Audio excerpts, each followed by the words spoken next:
Mancini Report. What's up, Mark? It's been a couple weeks. I haven't seen you. How you doing?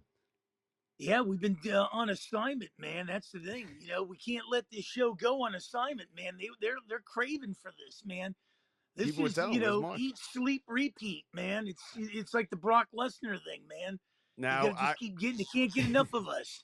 listen, a lot going on, not a lot of time to do it. Mark, I want to start with you just because that was a brutal loss by the Pirates yesterday. They've lost now 3 in a row. They're starting to fade a little bit in that group behind. It's kind of the teams that are in the wild card, then it's the Mets, and then there's a group behind.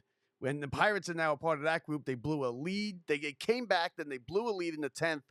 That was brutal yesterday. What do you think about the Pirates? Well, if you want to break this down any further, everybody in the National League is in it except the Marlins and the Rockies. So we're going to have a gauntlet here the next month and a half. And we're going to find out who's going to, stay in the pack and who's going to fade a little. Yeah, but I when mean, you look at this, you're 4.5 out well, going to LA and San Diego. This is a make or break trip for the Pirates. well, I don't, we've kind of held our own with top teams, and we beat the Dodgers in the last 16 times we played them. We beat them 10 out of 16. So I feel very confident. We got horses lined up. Keller's going tonight. Skeens will go tomorrow. You got Falter back on, Sunday, and then you got to repay the Padres back. I mean, the West, when you look at the National League West, it's been, the biggest problem the Pirates, I think, have faced over the last few years has been the American League East. But the National League West has been giving us problems after the Dodgers. The Padres, we've kind of held our own, but the Giants, we haven't seen to, handle pretty much. And, when you look at the Diamondbacks and, even the Rockies, so I just think there's teams that are rising to the occasion here. But I feel confident Pittsburgh could still get in there. Hey, listen, you don't want to shoot your wad too fast because the Padres right now are 14-2 in their last 16. You don't want to, get too hot right away come Labor Day, and all of a sudden you start to fade a little. Yeah, but you want to get hot a little later. It's kind of starting taking shape, though. And I just said to you before we came on, the Padres and the Diamondbacks don't lose. They win every day now, right? They're both red hot. The Braves can't buy a win. The Braves have just completely fallen apart. So how they're still in it is pretty crazy. The Mets now just passed them. And what it is now it's kind of separating a little bit. It's not as tight as it was. You got the Arizona and San Diego, who are head and shoulders right now the best teams in baseball, playing the best, the hottest teams. Then you got the Mets and the Braves. And then you got the Pirates and the Reds and the Cardinals. Well, I think when you look at the National League East, it's the Phillies and everybody else. The Phillies are just unbelievable. Now, the Phillies have come back to the pack a little bit. Well, when they've been there, and when you've been there a few years, they just get guys that fit the city. We talked about that. When you look at the second team in the National League, I think you got to look at the Padres. They got a mega bullpen, man. They're lights out after the 6th inning. If you don't get to them, good luck trying to get to that bullpen. Well, they better. So San Diego would be number 2. As much as I hate the Dodgers, and you gotta really look at the facts here. The Dodgers just don't have the pitching, man. And you can't play 9-8 games in the playoffs. You're gonna have to get down to 2-1, 3-2. Dodgers haven't played many of those. So I think the top 2 teams in the National League right now are going to be the Padres and Phillies, and then you might add the Diamondbacks in this. Well, the question that everybody's been asking is all year is who's going to be this year's Diamondbacks, and you know what? It might be the Diamondbacks, right? Because they're playing just as good as they were. They're getting hot. Let's face it, unproven youngsters, rookies, 3 guys that can hit. Come on, man. Do you feel confident with the Dodgers? I mean, this is like telling me the Dallas Cowboys with CeeDee Lamb, Micah Parsons, and Dak Prescott. Yeah, we got these guys. Yeah, but who else do you got? Yeah, but the Padres went all in. You need a team. The Padres mortgaged their entire future for a guy for a couple of relief arms, and nobody can. Let me tell you, they get Darvish and Musgrove back in. Dylan Cease is lights out, my friend. And the Dodgers don't have a Dylan Cease. Basically, built the Marlins farm system for them at the trade deadline here, and they went all in, and it's all about this year. And you think your Mets are better than my Pirates? I mean, I do. I think the Pirates. I think the Pirates right now have a better future than the Mets. I think that they're going to be a better team right now. Today, I think the Mets are better. I think the Pirates are a year away. And I think they're starting to learn, and they're getting good experience here in the race, and they're starting to think, you know what, it's going to suck for you because it's going to be a slow death of 2 months for these Pirates, and they're going to slowly fade, and then they're going to win a couple, and they're going to get your hopes back up. Trust me, I've been there a million times with the Mets. And then they're going to fade out, and they will eventually will miss the playoffs. I would like to see the Pirates in it. One, because I'd like to, have it with you with the arguments. But two, they're a fun team. If you put a gun to my head right now, I think the Padres and Diamondbacks will be there. And then you're fighting for that last spot. You're going to tell me Atlanta, the Mets, Cardinals, Pirates. I mean, why not the Pirates? Young, they got pitching. They just got to shore up the back end of that bullpen. Oh, they certainly can. I just don't see it. I think they're a year away. And I think you deep down, you know that. I don't expect you to say it because you're a Pirates, but deep down, I think you know they're a year away. And that this is going to be that. This is the kind of year that you look at and you say, okay, you know what? We learned a lot. We got in a pennant race. These kids learned how to play in a pennant race in important games in the dog days. Like yesterday that's a brutal loss.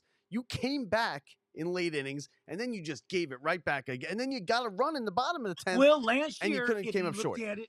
Last year they were eliminated like the middle of September, so they've been hanging around in these things. I'll tell you the team you better watch out in the American League.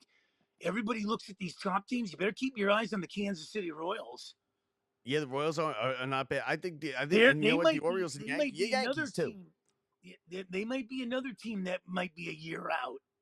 Yeah, they are. And now is the Orioles' time. And you know what? The Orioles are going to kick themselves if they lose this division because the Yankees, and it's so frustrating, right? Isn't it frustrating? The Yankees were literally the worst team in baseball besides the Chicago White Sox for 2 months. Oh, God. They play like two good series, and now they're best record in baseball. The White Sox could be the worst team of the century. They're on pace to lose 123 games. Yeah, you want the stat that I heard about the White Sox? The White Sox have 27 wins. And they have 28 blown saves. Could you imagine that? I would have liked to see them. I would have liked to see them break the record with the Orioles. Yeah, I mean, this 62 Mets, man. I've only heard you were around for 62 Mets, right? I was a year old. Oh, okay. Sorry about that, Mark. That was the team that lost. They lost 110? Yeah, they lost 100. Yeah, they were the worst team ever, the 62 Mets. And this team is like they fired their manager. Like why even bother doing that? What's the point of firing the manager? And who's going to take that job now? Because now you're talking like they're historically bad. It's not like we're just terrible. They're historically bad where they're going to be referenced. Hey, I gotta tell you, I was on a show earlier today, and we were talking about preseason football. And I'm saying to myself, I'm going to cover the Cowboys and Rams on Sunday. And I'm saying to myself, who the hell, if I wasn't covering it, who the hell would actually pay to go to a preseason game? Oh, it's the worst. It's literally the worst product in sports. And people are telling me it's supply and demand. I go, you guys are idiots, man. You're idiots. Everybody we'll talk about it. Like, and the Giants played last night. I have no idea what happened. I didn't even bother to look. But like people will talk about it and they'll get excited and they'll get excited. They'll buy the tickets and they'll get excited to go. And then you actually go. And by halftime, you're like, this is the worst thing I've ever been to. It's literally the worst product bunch of idiots in sports. I know. We don't agree on everything. I'm glad we agree on that one. You know what? 20-game regular season, do all your cuts in camp, get rid of the preseason. If people are so hard up to go watch this stuff, go to scrimmages. I mean, it's a complete ripoff, man. And the same people that bitch about, athletes making more money are the same idiots that go to preseason games. Yeah, listen, the NFL preseason is just it's abysmal, and I don't even bother. I don't even pay attention to it. Roger Goodell finds the Giants and Lions $200,000. What idiot? What happened? What's that story? Why do you find them? Well, they were fighting in practice. Oh yeah, they fight. Your Steelers had a nice big fight this week. What idiot is fighting with a helmet on? Take your helmet off if you're going to get fined $200,000. You know what it is? Because all-out brawl. They fight. They do fight because they get sick and tired of each other hitting each other. That's why they got to play these preseason games. They're sick and tired of each other. These teams fight. The Steelers had a big fight this week, and Tomlin is in the background. If you see, he's got a nice big smile on his face as these guys are throwing haymakers at each other. So that's how it is. Now, the four teams I'm laying some money on, cheap money: Falcons, Chargers, Steelers, and Skins. Let me tell you, the Chargers are going to run the ball down your throat, man. Yeah, the Chargers are always good, and then they're a regular season team, and then they either blow it, and they miss the playoffs. Yeah, they do have Harbaugh. Now, I wanted to ask you, did you see the USA basketball game yesterday? It was a near avert disaster against Serbia. They were down 17. They come back. Serbia. Now listen, Serbia's got nobody to blame but themselves. The U.S. had the ball up 2 with 26 seconds left. 2 second difference between the shot and game clock. They played it all the way down to about 6 seconds, and then they fouled Curry. Like, what are you doing? Embiid had the ball a couple times. They could have fouled Embiid. They played it all the way down to 6 seconds, and then they fouled Curry. He hit the 2 free throws, and game's over. But USA, listen, now they're not going to lose to France in the championship. But this was not, this was their test, and they didn't play well. They got lucky on talent because they are clearly the best team. But well, they had the big great white guy there, and they got the MVP. But and why? I don't know. I'd still take Embiid over Jokic any day of the week. Oh, you're crazy. You would take Embiid. Embiid is not a winner. Embiid never shows up. He's always hurt. He's done nothing for Philadelphia. Nothing. You know he did nothing. You're telling me if you put Jokic in Philly, he could fit the city of Philly? I think he can. I think when Embiid plays and decides I want to play and I'm going to do it, I'm going to go all out. Embiid's a weirdo. I saw him against the Knicks series. He's always doing something crazy. He's getting technical fouls. He's doing something crazy. He can be better than Jokic or just as good, but he is not. I got one game to win. It seems like all those guys that come out of Kansas are a little bit off the wall. Yeah, well, it's Kansas. Manning and Chamberlain. Yeah, I got one game to win for my life. On the line, I'm taking Jokic. You can have Embiid. Yeah. You can have Embiid. Man. This show goes by so quick, man. It does. So we got the Pirates, big West Coast trip. The Mets, we didn't even talk about the Mets. The Mets go to Seattle, then they come home for 9, then they go out west, and that's going to be the trip that decides the Mets season. It's San Diego for 4, and it's Arizona for 3. Let me tell you, before we wrap this thing up, in October, I think the Giants and Jets come into Pittsburgh successive weekends. Holy Christ, man. New York invading the Berg.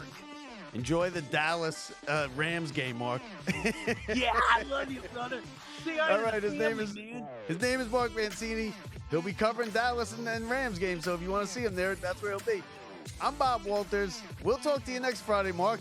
It's always a pleasure. Love you, brother. You, brother. All right. Stay safe. See ya.